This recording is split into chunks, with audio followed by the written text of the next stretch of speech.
நான் நான் ஃபிக்ஷன்ஸ் நிறைய வாசிப்பேன். ஃபிக்ஷனை விட ஃபிக்ஷன்னா நாவல்ஸ் மாதிரி எனக்கு பிடிக்கும். பட் ஆனால் நான் ஃபிக்ஷன்ஸ் ரியல் லைஃப் இன்சிடென்ட்ஸ் நிறைய நடந்திருக்குல்ல, இதெல்லாம் என்னை வந்து பயங்கரமாக நான் படித்து அதில் இன்ஸ்பயர் ஆகிட்டேன். சரி, இதை வந்து நம்ம எந்த லாங்குவேஜில் பேசணும், எப்படி ஒரு மொழியை கண்டுபிடிக்கிறோம் அப்படின்னு யோசிச்சு. ஆனால் ஒரு கம்ப்ளீட் ஆர்ட் ஹவுஸ் டிரெக்டராக தான் ஆகணும்னு ஆசைப்பட்டேன் ஃபர்ஸ்ட்டு. நான் என்னுடைய லைஃப்பில் நான் நான் உருவாக்குற நினைக்கிற கதைகள் அப்படி தான் இருக்கணும்னு நான் நினச்சேன். பட் ஆனால் ஆர்டர்ஸ் மூவிக்கும் ஜனரஞ்சகமான இருக்கிற மக்களுக்குமான நெருக்கத்தை யோசிக்கிறப்போ நிறைய டிட்டாச்மெண்ட் இருந்ததை என்னால், நிறைய இடைவெளி இருந்ததை என்னால் உணர முடிஞ்சது.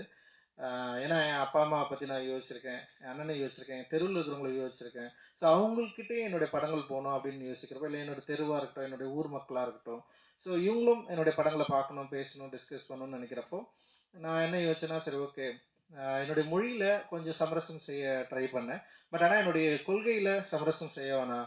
நான் என்ன பாலிடிக்ஸ் பேசணுமோ அதை வந்து தீவிரமாக பேசணும். ஆனால் மொழியில் கொஞ்சம் சமரசம் செஞ்சுக்கலான்னு சொல்லிட்டு ஒரு அந்த மொழி கூட எப்படின்னா ஒரு என்கேஜ், ஒரு என்டர்டைன் வேல்யூ உள்ள ஒரு என்கேஜாக இருக்கணும். அவ்வளோதான் நான் வந்து யோசிச்சது.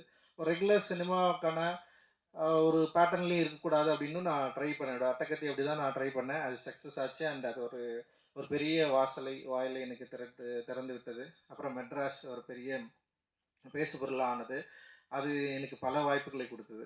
ஸோ இப்படி இருக்கிறப்போ எனக்கு என்னென்னா, எப்போவுமே பாபா அம்பேத்கர் சொன்னதான், நீ வந்து நீ பெற்ற கல்வியின் பயனை நீ உன்னுடைய சமூகத்துக்கு திருப்பி செய்யணும்னு சொல்லிட்டு அவரோட முக்கியமான கோட் இருக்கு. அது வந்து எனக்கு ரொம்ப இன்ஸ்பைரிங்கானது.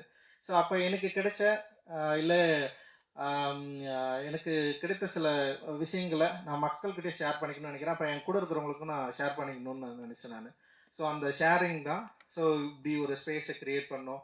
நீளம் பண்பாட்டு மையம்னு உருவாக்கணும். கூகைன்னு சொல்லிட்டு ஒரு மூமெண்ட்டை உருவாக்கி, அப்போ ஃபிலிம் லவர்ஸ்க்கு வந்து, இல்லை ஃபிலிம்ஸ் கற்றுக்கிறவங்களுக்கு, இல்லை ஒரு சோஷியல் ரெலவெண்ட்டாக இருக்கிறவங்களுக்கு ஒரு ஸ்பேஸை க்ரியேட் பண்ணி அதை டிஸ்கஸ் பண்ணணும். ஸோ இந்த மாதிரியான சில முடிவுகளை எடுத்து அது என்னால் வந்து சக்ஸஸ்ஃபுல்லாக பண்ண முடிஞ்சுது. நான் பண்ணுறதோடு சேர்த்து இதுக்கு ஆர்வலர்களும் நிறைய பேர் இருந்தாங்க. ஸோ இதோட நம்மளோட சேர்ந்து இயங்குறதுக்கும் நிறைய பேர், நிறைய யங்ஸ்டர்ஸ் நிறைய பேர் உள்ளே வந்தாங்க. அண்ட் ஒரு பெரிய ஒரு ஒரு மூமெண்ட்டாக மாறுச்சு.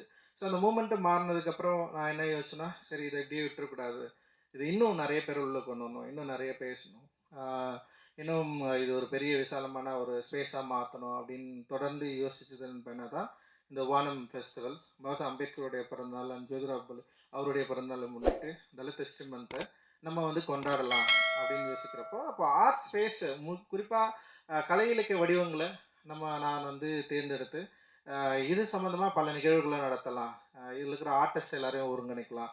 ஸோ என்றைக்குமே நான் ஆர்ட்டு தான் ரொம்ப முக்கியமானது, ரொம்ப பவர்ஃபுல்லாக நான் நினைக்கிறேன். நான் ஆக்சுவலி என்னோட 20வது வயதில் நான் அதை கண்டுபிடிச்சேன். ஆக்சுவலி அது வரைக்கும் எனக்கு தெரியாது ஆர்ட்டுக்கு இவ்வளோ வேல்யூ இருக்குது அப்படின்லாம் தெரியாது. என்னோட காலேஜ் ஆஃப் ஃபைன் ஆர்ட்ஸ் உள்ளே நுழைஞ்சதுக்கப்புறம் நான் பெயிண்டிங் தான் வரைஞ்சேன்.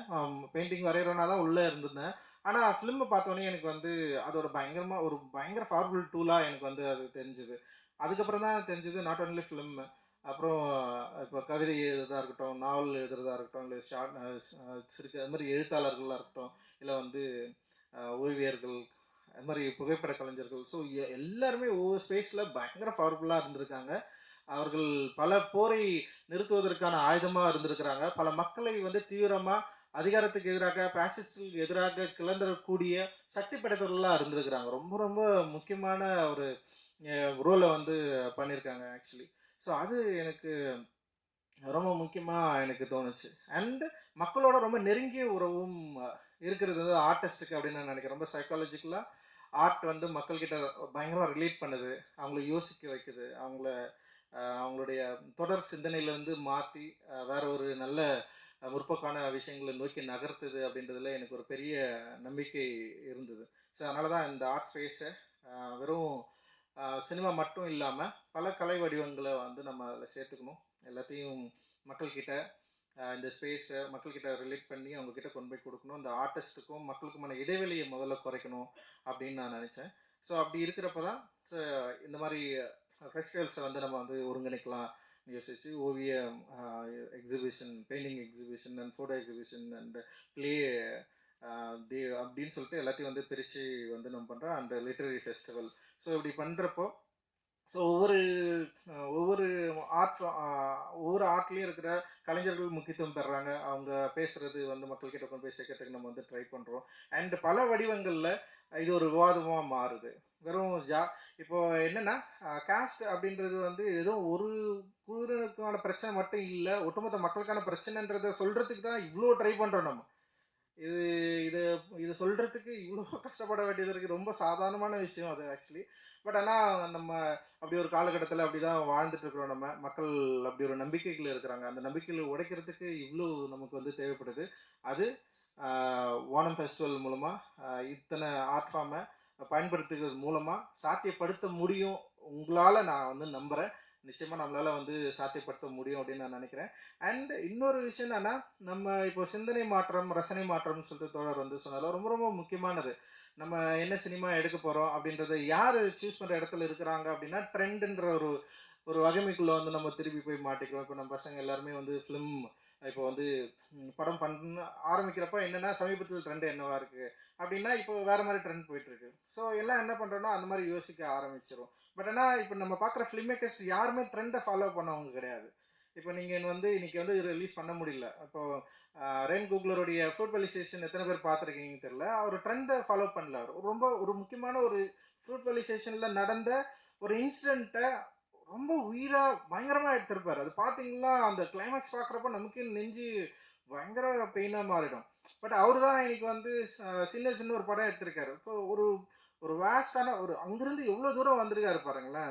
ரெயின் குக்லர் தயவு செஞ்சு நீங்கள் வந்து பார்க்கணும். அவரோட கான்ஃபிடென்ட், அவர் லாங்குவேஜ் கூட இன்னைக்கு வரைக்கும் மாற்றலாரு. நீங்கள் ஆஸ்கர் வாங்கினதுக்கப்புறம் அவர் பேசுகிற அந்த லாங்குவேஜ் இருக்குல்ல, அது செம ஸ்டைலாக இருக்கும். பட் ஆனால் அது என்னென்னா ரொம்ப கலோக்கியலானது. அந்த டைலாக்டே ரொம்ப வந்து என்னென்னா பிளாக் சோட டைலாக்னாவே ரொம்ப இழிவானது. பட் ஆனால் அவர் சேஞ்ச் பண்ணவே இல்லை. பயங்கர கெத்தாக ஸ்டைலாக அப்படி போயிட்டு இவனை கூப்பிட்டு அவன் ஆக்டரை கூட நிற்க வச்சு அந்த அவார்டு வாங்கி அப்படி நின்று அவன் சொல்கிறான். அவர் சொல்கிறாரு, இது வந்து என்னோட கல்ச்சர் அப்படின்றது வந்து அது ஒரு லெகசி அப்படின்னு சொல்கிறாரு. அவர் அது வந்து அது அது அது எங்களுடைய சொத்துன்னு சொல்கிறாரு. அந்த கல்ச்சர் வந்து என்னோட சொத்து அப்படின்னு சொல்லிட்டு என்னென்னா சின்னஸ் படத்தோடைய ஒட்டுமொத்த உரிமத்தையும் அவர் ஓன் பண்ணுறாரு. இது என் படம், நான் எவனுக்கும் கொடுக்க மாட்டேன். ஒரு ப்ரொடியூசர் கூட நான் தரமாட்டேன்னு சொல்லிட்டு எழுதி வாங்கிக்கிறார். இது ஏன்னா எங்களுடைய சொத்து, கருப்பர்களுடைய சொத்துன்னு சொல்கிறார். அது பயங்கரமான ஸ்டேட்மெண்ட் ஆக்சுவலி.